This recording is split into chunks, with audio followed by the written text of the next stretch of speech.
And the award for iHeartRadio Song of the Year goes to The Weeknd, Blinding Lights. We were like there, and we got to see them in front of us. As the 90s come back into fashion. What did the culture admire in the 1980s? It was the 80s. 90s. The new records coming out that are emulating the 80s are more 80s than the 80s records. There is something happening in popular media right now, a phenomenon that we get to witness pretty much everywhere nowadays. I'm talking about the repetitive depiction of elements from past media. Ahoy!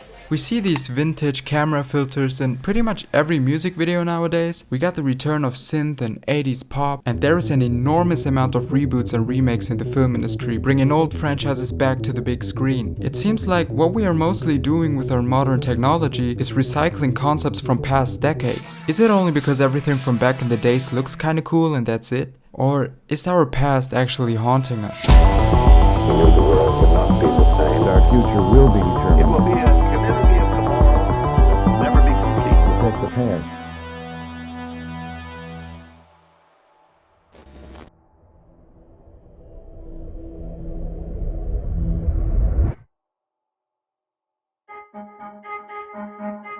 Creators always get inspired by their own life experiences. Big filmmakers who grew up in the 1980s, they have a personal connection to that time, so they like to recreate it in their films. Over the last decade, we tend to see the 80s and 90s everywhere because the creators of today's media are mostly people who grew up during the 80s or 90s. This is called the 30-year nostalgia cycle.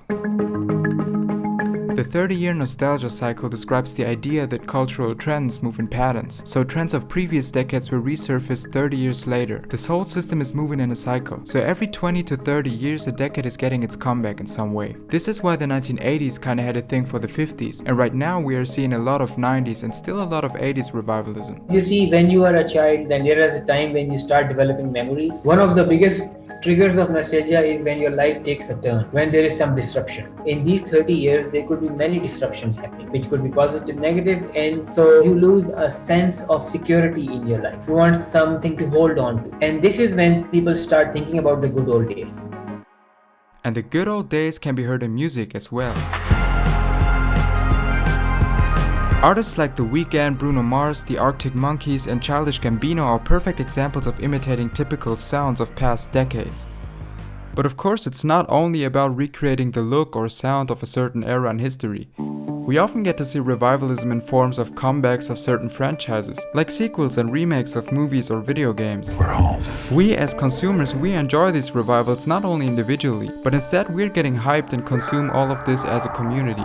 Collective nostalgia. This is when you feel nostalgic as a group. I think it happens when it's being activated. This is a list of the highest grossing movies in 2021. Nearly every film in the top 30 list is part of a franchise, a remake, or a reboot. In 2019, that even goes for every single film in the top 10 list. What we see in today's media is more than just a 30-year cycle. This is a nostalgia obsession. Individually, people feel nostalgic, that's fine. Collectively, they can feel excited if media induces it. We're part of this obsession because that's all that these big companies are offering us. And they're offering us that because we are consuming it. So this is a never-ending cycle that is different than the one we just talked about. Nostalgia has become a whole business now. These companies, they're always looking for audience attention. People have a very strong demand for the past. And so even if they create something which is technologically advanced, like a mobile phone, they include some things in it which remind you of the past. You know, I saw recently a video essay from Patrick Willem. Boy, oh boy, is there a lot to unpack. And he was talking about the Austin Powers trilogy, and his sort of thesis is that Austin Powers sort of predicted this. The Austin Powers films can now be understood as the ultimate harbinger of the nostalgia-obsessed, franchise-based pop culture landscape in which we now live. It's sort of related to like the neoliberal politics at the end of the Cold War. Like, this is the end of history.